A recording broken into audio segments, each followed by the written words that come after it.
our reputation in the industry is second to none. Will there be an argument about a rehydration clause in the rematch? I mean, again, like that's what we signed up for was the same terms as the first fight. At the same time, obviously, it's got to be safe for everybody. No one's really talking about the fact that Eubank made the rehydration number easy with all his clothes on and a jacket, and he was still underweight. He was probably 3 to 4 pound under the rehydration. Where he really struggled was at 160, and we get that. He's tight at the weight, and that's a decision for him. But that's where the rematch will be on the contracted terms if he wants it. Can we have an update on where AJ is out of his potential surgery? When will that come? Yeah, I think next week he has a very small operation, and then he'll be back post-September. And, be good to finally get him back in the ring, see what happens. Is the priority Tyson Fury? Always. But, we can't control that, so we'll have to wait and see. Eddie, can you talk about what happened at Ipswich earlier with you and Michael Offo? Yeah, I just wanted to get something going, really. I mean, I think that I didn't expect it with him. But, he's very precious about his fighters because he's, I was going to say a fanboy then, but it's not a bit harsh, but you know what I mean? He's and he was like standing up for Fabio Wardley, and, sometimes I'm an old man now, you got to put these youngsters in their place. I think there's always this feeling that, like, I just came on the scene and, I've paid my dues. I mean, I was around World Championship boxing when he was still swimming in the sack. And I know he was an osteopath, but I was building world-class fighters before he knew what a vertebrae was. So, you got to put a bit of respect on my name. You can't just say, well, what does Eddie Hearn know? Fucking lot more than you. Were you annoyed when he was saying about the silver spoon? No, I've had it all my life, but that's like the standard. When you're fucked and you've got nothing to say because you've just been completely outwitted, it's very easy to go, yeah, well, you've got a rich dad. That's like being in the playground, isn't it? And it's like, come on, mate.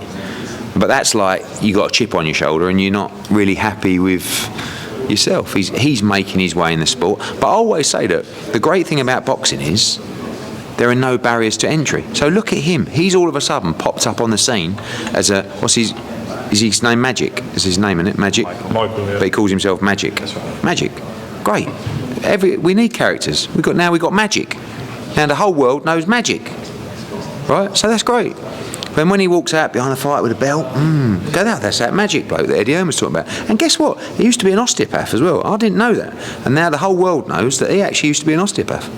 Brian Norman Sr. said you did not send an offer to him over the Ennis fight. I did not send him an offer. Brian Norman? No, I sent an offer to Top Rank. I sent them an offer. I will get you the exact date of the offer. And we spoke to Top Rank. We made him an offer, a significant offer, and they said they've spoken to Brian Norman and he's not willing to negotiate any offers until after his Japan fight, which is a total load of bollocks. Who does that? Map out your future for your fighter. So we will see. Was the offer more than the original one that you sent him? It was. Yes, it was. Eddie, can I ask you about John Fury's comments? He talked about Sugar Hill saying he's incapable to teach Tyson. Fury and says if Tyson's to return to the ring, he needs wholesale changes in the corner, including, I guess, exiting Sugar Hill out of there. Yeah, I hadn't heard those. I mean, that's obviously a question for John Fury and Sugar Hill. I don't know. I mean, I think Sugar Hill's a good trainer. Sometimes it's time to move on. It's up to them. Where it concerns you more, I guess, he said that when it comes to Fury versus AJ, feels like the horse is bolted and that fight doesn't have the luster it once did. Do you feel the same way? No, I think it's the biggest fight in boxing. Tell me a bigger fight in boxing. It's impossible to tell me a bigger fight in boxing. So it's the biggest fight in boxing. Is it as big as it once was? Maybe not. Still the biggest fight in boxing by a mile. So, yeah, if the horse is bolted, then, don't know. I'd be surprised. Eddie, just a really quick one. We saw Oscar De La Hoya's comments just about Canelo and Crawford, just sort of criticising the age. They've got Crawford 38, Canelo 35. He sort of underplayed its importance. Just what were your thoughts, just generally on his comments? I mean, we know that De La Hoya and Canelo had a bit of a fallout. I think that as fighters get a little bit older, they start to understand the game a little bit more, and they're smarter with it, right? So some people will criticise Canelo for not doing more in the Skull fight or in the Charlo fight or stepping on these opponents. He's also going, I'm winning comfortably, I'm not getting hit, I'm not affecting my body, give me my money, thank you very much. Do you know what I mean? So, and I don't blame him for that. But the thing is, when you get the fighters at the right time, and that is a reflection of their age as well. They're more, let's say ballsy, but they're more, it might be naive, but they're more willing to go in there and have a war. These two are a great example. They're not thinking about, oh yeah, if I just get through the 10 rounds, I can have another payday. They're going, fuck it, right, I'm going to have to really have a war on Saturday. Ben Eubank, great example. They just decided, let's have it. And that is when we get great value for money. I do think that Crawford is but the problem is Crawford talks about, a lot of these guys talk about the art of boxing and hit and don't get hit, and that's absolutely the art. But it's boring, right, to watch for most people unless you really understand boxing. You know, it's like some people said that Devin Haney's performance was really good against Jose Ramirez.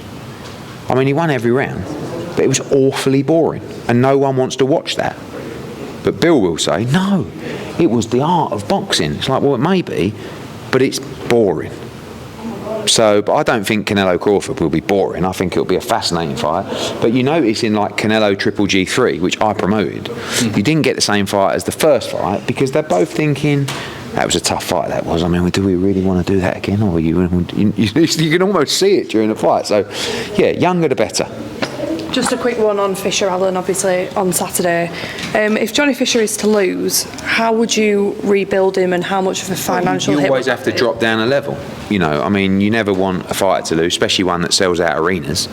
But it can happen in the heavyweight division. If you're not good enough, you won't win. So, yeah, I mean, it would be a disaster for him to get beat.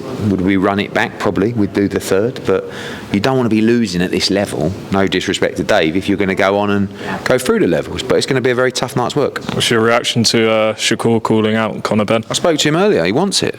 You know, I said, look, we'll speak tomorrow, but you got Zepeda first. But listen, Conor Benn, everyone wants to fight Conor Benn. He's in an unbelievable position and he's ready to fight them all. Just quickly, reports circulating about Ben Shalom's and Boxer's continuation on Sky Sports and whether that deal continues on. Just your thoughts on whether that deal does end up extending by some degree, and if Sky... I hope so. I think, you know, I know it's not been perfect for Ben, but, you know, you hear all kinds of rumours.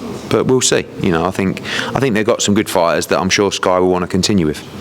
Thanks, Eddie.